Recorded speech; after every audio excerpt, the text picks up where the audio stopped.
Hello YouTube, Robin Hood Bricks here, and today I've got a package. It's a small brick haul, but really a couple of sets that I want to decorate my building room with. So no, I didn't get this from Amazon. It's just reusing packaging, and it's got a bit damaged, it looks like, in transit. But let's open this up. Now, I was looking for a particular set to decorate my building room, the room we're in right now. So nothing to do with my city this time. And unfortunately, even though it's only a recently discontinued set, the prices were quite high. So I decided to look on Bricklink, which also does sets after all, and find some at a better price, and I was successful, I'm happy to say. So let's have a quick look in here. And they were new, so I've got one set,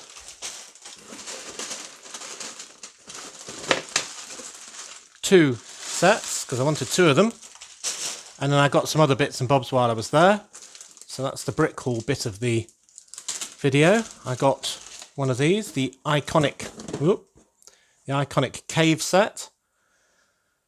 So this was about £4 or £5. It's got two cave people in it. And as you know, I've already got a cave woman, though the series minifigure one rather than this one, in my train tunnel. So maybe I'll add these two guys to that and have a scene with three cave people in it. Very good. Well, now those two go with that, so put those to one side. Here I've got a couple of bits.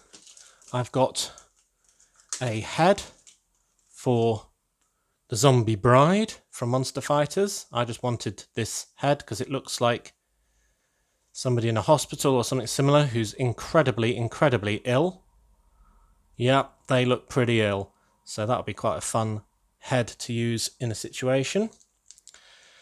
And I don't have much Star Wars Lego, but what I do have, I keep in this room. I've got a UCS Death Star and so on. And I've bought a few extra minifigures to augment that with. And one thing I wanted for one of my stormtroopers was a shoulder pauldron. So that's the sort of cloak thing that they wear sort of over one shoulder to show seniority, I think. So I got this black and white one, which looks really nice if you ask me, to add to one of them just to make him a little bit better, because it was about 90p, so why not? And then the only other thing that this store had that I quite wanted was green base plates. I've got two 8x32s and three 8x16s, so they'll be going, well, they need a good clean, but they'll be going all around my city, around the outside. Near the train lines is all grass and so on, and sometimes I just need these to get the spacing right. And there's even some right near where we did the kebab kiosk and so on, so I need more of those. So that's very welcome as well. So then on to the main event. So the main event is these two sets, which, as I said, are brand new. They've been split. They haven't got all the minifigures, so I had to buy one minifigure each to go in them, because this one's necessary, the other ones aren't. And this will tell you exactly what it is quite quickly. And yes, they have got flesh tone heads, which I don't usually like, but I make an exception when it comes to Star Wars. So, can you guess what it is? Anyone who knows anything about Star Wars will know that that is a TIE Fighter pilot.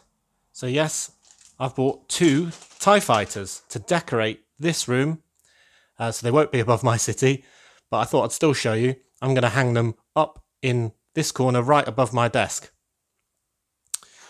So in deciding what I wanted, because I wanted two so they could sort of fly in formation, because you never see one without another, do you? And there's quite a few TIE Fighter sets over the years. So I thought I'd try and get the best looking one for my setup. And it couldn't be one of the microfighters or one of the really small ones because they just aren't going to do the business. And at the other end of the scale, there's the UCS one, and that's just too big, quite frankly. It's definitely too big to have two of. So I went for one in the middle, and there's a few there. And the one I went for was set 75211 Imperial Tie Fighter, and that's actually from the Han Solo sort of era, but it still fits with my Death Star type thing. So I think that's going to work best for me, and it's the one I think looks best with the most sort of rounded features, the best prints, and so on like that. Because there's been quite a few over the years that have got bits of blue on and bits of red on, or the wings aren't that great, or there's always something wrong. And I think this is the best one, having looked at them all, for the look that I most appreciate. So I am going to get on and build two of these, put the two pilots in, and then hang them up there above my desk. Right, I've done the first bag. It's already starting to take shape and look really good. There's a lot of detailing on all these pieces, so I think it's going to look absolutely amazing. And I can already tell as well from just the width of this that it's going to be exactly the right scale to have two of these hanging from the ceiling above my desk. The other thing is he's actually left in all the guns from all the minifigures that he's extracted from this set. So that's good as well. I'll have plenty of spares for my Death Star. I've got two of the silver ones, the one that this pilot's probably going to have hanging up in his cockpit, and some more. The big rifle and the medium-sized blaster as well. Fantastic. Now, the thing I didn't mention earlier was the reason why I bought these from this vendor, and it was just purely price. Basically, two of these stripped of the other three minifigures, which a lot of the value lies in, and even with postage from Germany, meant that these were about £45 each. Now, that's quite a lot, I agree. And if I'd been organised and got them discounted at a Amazon or what have you back when they were released, then maybe I'd have got it for that price or cheaper. But as we stand today, these are well over £70 on eBay for one. So getting two for about £45 each is actually a great achievement today. So hey ho. Right, I'm going to do bags 2, 3, and 4. Okay, that's bag 2, and it's starting to look pretty meaty, pretty good. So we've got the hatch on the top and the hatch on the front with the pilot inside and the yoke. He's not actually attached, which is quite interesting. He's just held in position with the flight stick, and that's enough though. He won't fall out. And there's a couple of clips in there so I can put his gun in. See if I can do that. There we go. Put him back. And the detailing that they've managed to sort of squeeze in this shape, I think is really good. It's definitely the right TIE Fighter for me, I think. Looks pretty fantastic. So I think it's just the wings left now. Bag 3, and the wings are taking shape. There's a lot of random coloured bricks that helps with the building process, but I'm pretty sure they'll all be covered up. But at the moment, it's making me a bit nervous. And one thing I always do when I'm doing two relatively large builds that are exactly the same, to break the monotony, and actually I'll be building 4 of these because obviously I've got 2 TIE Fighters, is to try and do the second one from memory. And that just makes it a bit more fun. Right, bag 4. And there are the wings finished. We have covered up virtually all of the colour. There's a tiny sliver in there that you probably can't see, maybe, if I just get it right. But I've got to say, this set is a fantastic build. It's got some really clever techniques, especially in building these wings.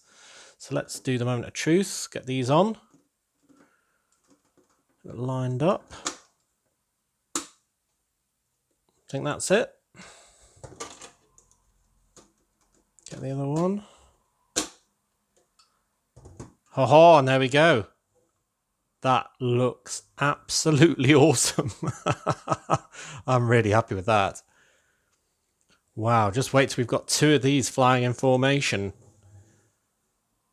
Yeah, that is really good. A little dude in there. Got his fantastic cockpit. And we've got the flick-fire missiles here. So you can see there, I'm not going to fire them because probably lose them. But yeah, that's looking really good. And the printed piece on the top there as well as there. Yeah, really, really good. Really, really happy with that. It's a great scale and a great size. And I think it's going to be really swooshable. So I can have a bit of a play before I hang them up. Yeah, not much to say on that apart from excellent.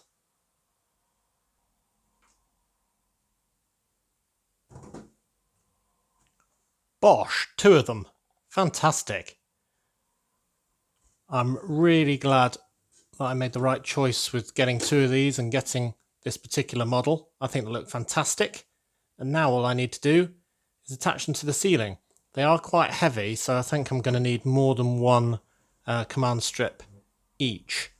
But the same method I've used on all the aircraft in the Lego room, so it shouldn't be too difficult. Just to show you the rest of the bits in place, I've also got the Stormtrooper with his pauldron on, which is this weird cloak thing. I think he looks rather smart with that. So he can go back in a Death Star, even though this probably signifies that he's not on a Death Star, but hey-ho. And here are my cave people. And they look pretty good too, if you ask me. Nice good clubs. She's got the same face as the other one, I believe, but a different torso and leg assembly.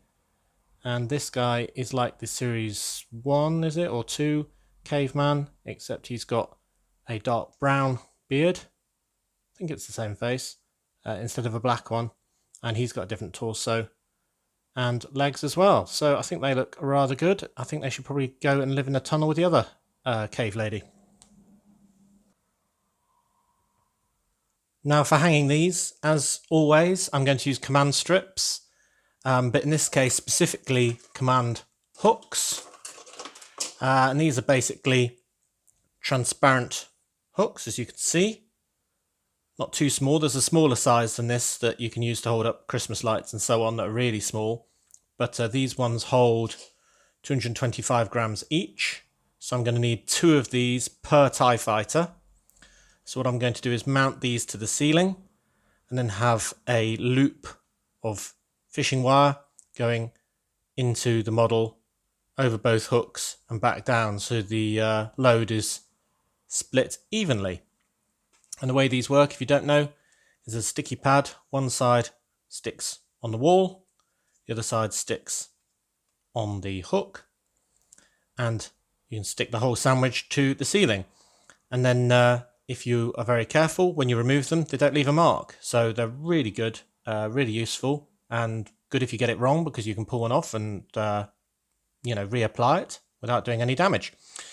So I'm going to have to take extra care when putting these 4 on, that I get the spacing between the 2 elements of each pair right, so it hangs correctly, but also the distance between the 2 pairs right, so the TIE fighters look like they're flying in formation, are not about to crash or something awful like that. As for the fishing line, it's just a normal nylon line. This is just one I got on eBay. It's 4mm, but I mean, this stuff's so strong, it definitely won't be the weakest link. Right, so I'm going to get sticking this to my ceiling. So this is the corner of the room that I'm sticking the command hooks to. White ceiling, magnolia wall, and some clear clips, so it's not the best or easiest thing to show you, but nonetheless, there they are. So you can see the 2 pairs there. They're about 10 centimeters apart, and then 20 centimeters between the 2 pairs. And I'm going to leave these to cure overnight. They do say about an hour, but if I leave it overnight, then at least they definitely won't come off and I won't have an issue. Cool. Next I'll have to sort out the TIE fighters themselves. So the final stage is getting the fishing line into the TIE fighter. So basically I've taken a 60cm long piece, or 2 feet for one of them, and then just slightly longer for the other one, so they'll hang at a slightly different height, because otherwise it'll look a bit too uniform, I think. And then I've basically wrapped each end of it right in the middle of all this build on each side, popping out the top. And I've experimented, and the first time I had them hanging out both sides on the back, because I thought I'd want them leaning slightly forward, but they really sort of hung at a almost crashing type angle. So then I had them coming out at a slightly different position, and they just looked far too horizontal, which, given they're being hung very high in my room, it just looked like they were not showing their best angle, let's put it that way. And I think I've reached the happy compromise by having basically one hanging forward just in front of this grill piece, and one back hanging out just there, as you can see. And as a result, we get this quite pleasing sort of tilt forward just by a few degrees. Don't know if you can see that. It's just slightly leaning forward, and it's also it's lefty righty can be sort of changed by how it's hung on the hook, so we can have them both sort of at an angle like that, for instance. So there's one, and here's the other one, a slightly longer string. Not that you can tell the difference, but they can therefore hang at different heights. I don't know if I want to have the near one higher or the near one lower, but we'll see when we hang it. Good. Let's get them hung. Okay, so let's take a look. And there they are, flying in formation. I think they look really good.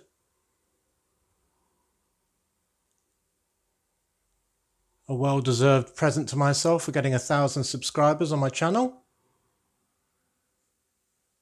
I think it's really good having 2 of them in formation. I think they look fantastic. They're very securely hung on, so that's all right. Maybe they're on their way to my Death Star over here. Who knows? Great.